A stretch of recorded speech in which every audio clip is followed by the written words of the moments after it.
रिलायंस का ELD है और इसमें अर्थ लीकेज का सेटिंग कैसे करते हैं इसके बारे में देखेंगे। ये तीसरा नंबर कार्ड ले लेते हैं, इसमें से कोई भी कार्ड ले सकते हैं आप। मैं तीसरा नंबर कार्ड ले करके चेक करूँगा कि इसकी सेटिंग कैसे करते हैं।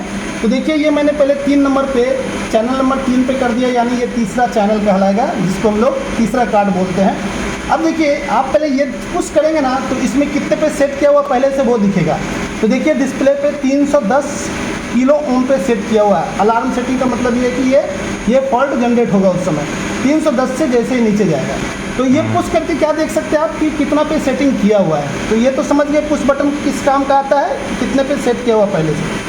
अब ये जिस सप्लाई के लिए मॉनिटर हो रहा है उस सप्लाई के लिए इसकी चार्ट होती है ELD की अर्थ लीकेज सेटिंग करने के लिए, यानी इंसुलेशन रेजिस्टेंस सेट करने के लिए चार्ट होती है। उसके अनुसार जो सप्लाई आप मॉनिटर कर रहे हैं उसकी जो ज़रूरत होती है सेटिंग करने की वैल्यू, उस वैल्यू पे सेट करना होता है। तो ये 24 वोल्ट का सप्लाई मॉनिटर कर रहा है और इसके लिए 400 के आसपास इसका सेटिंग किया हुआ रहना चाहिए। तो अभी देखते हैं ये कितने पे है, ये 310 पे किया हुआ है।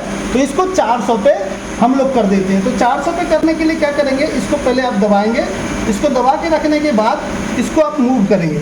और चलिए मूव करते हैं, और क्लॉकवाइज करने से ये 400 कर दे रहे हैं, ये आ गई 400 पे। अब इसको छोड़ दिया मैंने। ये चीज़ ध्यान रखना है, ये वाली जो मैं मूव कर रहा था पोटेंशियोमीटर, ये भी प्रेस होती है अंदर की तरफ, लेकिन मैंने ये अभी अंदर की तरफ प्रेस नहीं किया। और अब ये 400 यहाँ शो कर रहा है, देखिए इसको दबाऊंगा तो ये 400 शो कर रहा है। ये तीसरे कार्ड पे ये होना चाहिए, तीसरे चैनल पे, तीसरे का देखने के लिए। अब इसको स्विच ऑफ कर देते हैं। तो हमें ये चेक करना है कि स्विच ऑफ करने के बाद ये वैल्यू सेव हुआ था कि नहीं, वो देखना है। तो चलिए स्विच ऑफ कर देते हैं। संयोग से किसी कारण से ये बंद हो गया और आपने सेट कर रखा था जो वैल्यू, वही वैल्यू इसमें शो कर रहा है कि नहीं अलार्म सेटिंग के लिए, वो चेक करते हैं। तो देखिए अभी तीसरे कार्ड तीसरे चैनल के लिए लगा हुआ है और यहाँ से पुश करके देखते हैं कि ये 400 हुआ कि नहीं, क्योंकि ये पहले 310 पे था, अब मैंने सेटिंग 400 पे किया था। देखिए इसको दबा के देखते हैं 400 हुआ कि नहीं हुआ। देखिए 400 नहीं हुआ, यानी ये बंद हो जाने के बाद पुनः चालू होता है। तो इसका मतलब ये सेव नहीं हुआ था, जिस कारण से ये पहले जैसा ही वैल्यू दिखा रहा है। मैंने जो किया था एडजस्ट, वो नहीं हो पाया। अब इसका मतलब क्या है, एडजस्ट करने का प्रॉपर तरीका ये है कि जब आप इसको पुश करेंगे ना और इसको जब सेट करेंगे, देखिए मैं जो समझा रहा हूँ उसको अच्छे से समझिएगा। अभी ये मोस्ट इंपॉर्टेंट पॉइंट है जो मैं बताने जा रहा हूँ। इसको आप क्या करें, देखिए मैं इसको मूव करके 400 पे ले जा रहा हूँ और ये देखिए 400 पे आ गया ना। अब ये स्क्रू ड्राइवर जो है ना अंदर की तरफ दबाएंगे, थोड़ा मैंने दबा दिया यहाँ पे, समझिएगा। और अब दोनों एक साथ छोड़ना है। ये तो दबा हुआ था ही मेरा, और मैंने स्क्रू ड्राइवर से जब एडजस्ट किया ना, एडजस्ट करने के बाद पुनः इसको स्क्रू ड्राइवर से दबाएंगे, ये दबता है, ये पोटेंशियोमीटर अंदर की तरफ दबता है। तो दोनों दबे हुए थे लास्ट में, जिस पे सेटिंग करना था। अब मैंने छोड़ दिया। छोड़ने के बाद अब देखते हैं कि ये सेटिंग कितने पे है, 400 पे। मैंने 400 पे किया था। अब स्विच ऑफ करके देखते हैं ये 400 सेव हुआ है कि नहीं, क्योंकि दोनों जब एक साथ दबा देते हैं लास्ट में ना और छोड़ते हैं, उस समय वो सेव हो जाता है। ध्यान रखना है कि स्क्रू ड्राइवर से जब मैंने इसको एडजस्ट किया, एडजस्ट करने के बाद लास्ट में जिस सेटिंग को सेव करना है वहाँ तक ये दबाना है। ये तो दबा हुआ रहता है ये, और इसको भी दबाना है। और जब दोनों को छोड़ेंगे तो जो वैल्यू है वो संभवतः सेव हो जाता है। ये एडजस्ट करने का तरीका है अर्थ लीकेज सेटिंग का। तो देखिए यहाँ पे मैंने इसको बंद करके पुनः चालू किया है। एक बार पुनः बंद कर देता हूँ। देखिए बंद करके पुनः चालू किया है।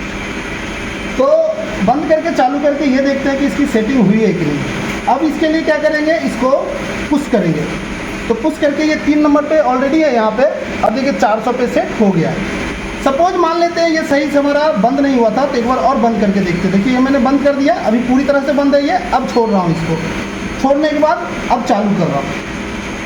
कई बार क्या होता है कि आपने जो सेटिंग किया और इसको तुरंत दबा के छोड़ दिया, तो वो जो एडजस्ट किया था वही एडजस्टमेंट दिखाएगा आपका, लेकिन वो सेव नहीं होता है। तो आप पूरी तरह से बंद करके चेक कर सकते हैं, यानी 30 सेकंड 40 सेकंड तक बंद करके रखा आपने।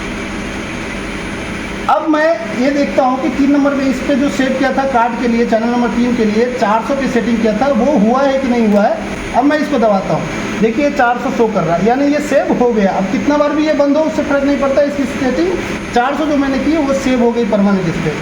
तो इसी प्रकार से सेविंग आप भी कर सकते हैं। तो इस प्रकार से इसका एडजस्टमेंट करते हैं कार्ड का, जो सप्लाई मॉनिटर करते हैं उसका जो रिक्वायरमेंट होता है अर्थ लीकेज की सेटिंग का, इंसुलेशन रेजिस्टेंस की सेटिंग का, आप उस प्रकार से कुछ इस प्रकार से सेट करते हैं। इस चीज़ को आप समझ चुके होंगे।